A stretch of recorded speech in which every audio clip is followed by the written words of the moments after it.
This is so true and hilarious, and I'm not going to read the whole article, but very funny.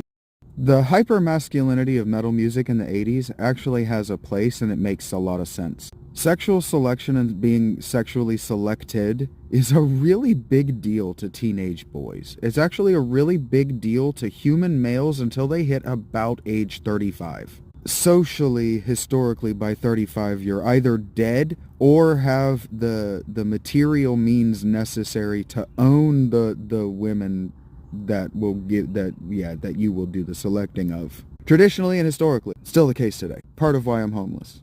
I refuse to own yet another woman or be owned by yet another woman because wow, it's just the ignorance makes you do and recreate stupid wheels. But I've been doing the social research on metal and trying to understand music because look, I wasn't allowed to have anything as a kid if I couldn't write a 10-page essay about why it was the thing that I wanted. Now the 10 pages is maybe a little bit more than true, but not really. I had to really articulate every single thing. Like I spent years fighting just to be allowed to listen to Tool on the sly. Because I wasn't going to lie that I didn't own Tool's records, but my mother didn't want me to have Tool's records, so it's like, fine, I'll only listen to Lateralis, because it's the one you can buy in Walmart. Look, that argument worked, because you could buy it in Walmart. Everybody at school had access to it. It wasn't some secret thing that I stole off the internet. It wasn't porn. And frankly, I had to also articulate that he wasn't encouraging me to do the behaviors that I'm kind of talking about. Because thrash metal was about the chicks. I don't know if you've listened to Metallica talk from the 80s or if you've actually listened to Kill 'Em All or Ride the Lightning, but those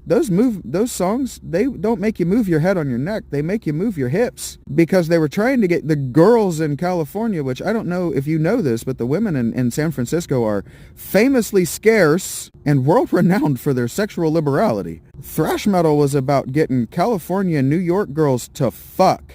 And so it naturally became hair and glam metal. So all you have to do is slow it down 10 or 20 beats per minute, not even that much, and the girls still want to fuck, and you have enough energy after the show to do it.